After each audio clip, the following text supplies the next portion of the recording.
Okay, so today's topic, we're going to talk about lectins. And the reason we're going to talk about lectins, I'll tell you what they are in a minute, is because I get so many emails from people who ask me if they should avoid foods that are high in lectins. So here goes. Lectins were discovered over 100 years ago. The word lectin comes from the Latin legere, which means to select. These proteins are found in animals, plants, microorganisms, and the human body. Lectins perform many functions. In plants, they serve as natural insecticides that protect the plant in its natural environment. E. coli contains lectins, which allow the bacteria to attach to the epithelial cells that line the gastrointestinal tract. Now, that may sound like a bad thing, but all of us do have a little bit of E. coli in our GI tract. We just have more beneficial bacteria than pathogenic bacteria for healthy people. Humans have provided residence for lectins for most of our time on the planet. Some of the earliest research on lectins was conducted by Peter Herman Stillmark, who isolated ricin, an extremely toxic lectin from the castor plant. The concentration of lectin in castor beans is so high that the beans are considered toxic. And this may have been the beginning of misunderstandings about lectins. The potential problems with lectins were made more public in 1988 when a hospital in the UK served a lunch that was thought to be healthy to some staff people. One of the dishes contained kidney beans. Well, several hours after lunch, a surgeon got sick in the operating room and others experienced both vomiting and diarrhea. Everybody recovered. Tests showed that there was no food poisoning, but what did happen was partially cooked red kidney beans, which have a very high concentration of a particular lectin, were included in the dish. Now, most lectins are not toxic. All of them are inactivated during cooking, so fully cooked beans, including kidney beans, are safe to eat. Canned beans are also safe. In this case, as I mentioned before, the problem was that the kidney beans were not completely cooked, and that's what caused the problem. Lectins are concentrated in legumes such as kidney beans, black beans, soybeans, lima beans, and lentils, and also in many grains. When humans eat these foods, soon after they've been cooked, the lectins bind to the carbohydrates and pass through the GI tract without being absorbed into the bloodstream. Now, as a result, lectins are sometimes referred to as anti-nutrients. It's a term used to describe food constituents that are just considered worthless since they're not digestible and they don't get absorbed into through the GI tract and into the bloodstream. It's important to note here, however, that at one point in time, fiber was considered an anti-nutrient because for a very long period of time, nobody knew what the role of fiber actually was. Well, there are a few things that most nutrition experts agree on, but I think almost all would agree that fiber is very beneficial for health, and the more of it people consume, the better. So the fact that lectins are not absorbed into the bloodstream doesn't necessarily mean that they don't play a role. We're just not entirely sure what it is at this point in time, although I will come to some interesting evidence showing that it may actually be beneficial.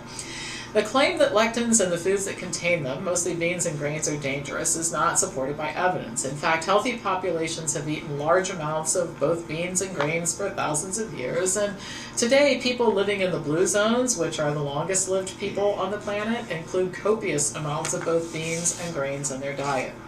Some of the most outspoken people against lectin-containing foods are the paleo advocates, including Loren Cordain, author of the book The Paleo Diet. In his book, Cordain refers to an article that he co-authored that discusses a connection between lectins and rheumatoid arthritis. Well, I had never read the article, so I decided that in preparation of having this discussion today, I would read the article. And the section pertaining to diet and rheumatoid arthritis referenced studies showing a connection between dairy, cereal products, and gluten with rheumatoid arthritis. The article reports studies in which patients improved on an elemental diet, reports that celiac patients improve after eliminating gluten, and that removing gluten-containing grains helps celiac patients and rheumatoid arthritis patients get better. Cordain and colleagues also report that fasting helps both celiac and rheumatoid arthritis patients, and that RA and celiac have been shown to occur concurrently in many, many patients. This was the whole diet section, and there weren't any studies in the diet section that had much to do with lectins at all. The rest of the article hypothesizes about how lectins might contribute to RA, but in the summary, the authors state that dietary glycoproteins and other substances may induce changes in the intestines that allow more antigens to enter the bloodstream, and that cross-reactivity or molecular mimicry can then lead to RA. They then proposed that eliminating several dietary factors, including lectins, might result in a reduction in symptoms in some but not all RA patients. And I guess at the end of reading all of this, I just wondered, how can you cite this as evidence that that lectins are harmful for health? In fact, the article was mostly about other things, and the conclusion had more to do with leaky gut and things getting into the bloodstream that shouldn't than it did with lectin-containing foods having a negative effect on autoimmune patients or people with RA. Now, while Cordain and many others theorize about the effect of lectins and lectin-containing foods on conditions like rheumatoid arthritis, population studies refute this hypothesis. In countries that have a high intake of beans, which contain lectins, the incidence of rheumatoid arthritis and autoimmune diseases in general is very low. For example, in Burundi, pulses comprise 55% of protein intake. In Rwanda, it's 38%, Uganda, 20%, Kenya, 20%. In industrialized countries like the United States, the incidence of RA is someplace between 0.3 and 1%. It's lower in developing countries and is almost non-existent in African countries like the ones that I mentioned above. The real cause of rheumatoid arthritis, according to an analysis of data from several countries, the strongest dietary association between diet and rheumatoid arthritis is shown to be meat and fat. The problem is not lectins in beans and grains, the problem is animal foods. And this article is about lectins, so I didn't copy over all of the research I have showing that autoimmune diseases like rheumatoid arthritis, it's meat and dairy that's the problem, not plant foods, but we'll go back to the discussion of lectins here.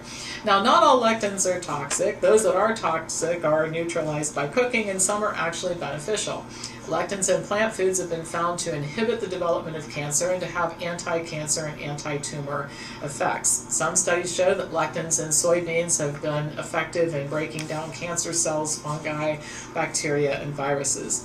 Well, in addition to the paleo dieters, who else thinks that this lectin theory, avoiding lectins, is good for health? Well, Peter D'Adamo, author of the Blood Type Diet, and the Weston Price Foundation, the group that advises people to eat lard and drink raw milk products. All advocates of the avoid lectin-containing foods theory. Well, both D'Adamo and the Weston Price members have serious credibility issues, and I've dealt with those in other video clips, and you can read the articles that I've written in the Health Price Library. Again, I didn't copy all of this over. This video clip would have gone on for 5 days if I had taken in all the other ancillary information. I'm just going to trust you can go find that someplace else because I've written and documented that completely. Many other foods besides beans and grains contain lectins too, things like tomatoes, corn, nuts, seeds, and some fruit. Those warning people about lectins are not advising people to stay away from these foods. So I think that's misunderstanding about this that's fueling all of this. Now, there's one caveat that I'm going to mention about lectin-containing foods. Some people are sensitive to some of them, and patients with autoimmune diseases, including rheumatoid arthritis, are the most likely. Most autoimmune patients have better outcomes if they avoid high gluten foods like barley, rye, oats, and wheat, although most can eat all other grains. Celiac patients have to consume a medically gluten-free diet. A very small percentage of autoimmune patients find that they're sensitive to foods in addition to the usual triggers, which are gluten and dairy. These sensitivities are identified with an elimination diet, which we try after adopting a wellness form health style diet if there still are some unresolved issues. And any food is a possibility, not just lectin foods. The sister of a staff member discovered that her psoriasis was triggered with bananas, which is kind of unusual. But the best way for patients to figure this out is to start their journey to health with a wellness form health style diet with adjuvants such as probiotics. And then for most that's all that's required, but for those that have remaining issues, an elimination diet, which it takes a long time and is a little bit aggravating, can then be done. And we find that the trigger foods are just as likely to be something other than lectin-containing foods or the other usual suspects that people say are usual suspects, nightshade foods. Just as likely to be foods other than those foods than they are to be those foods.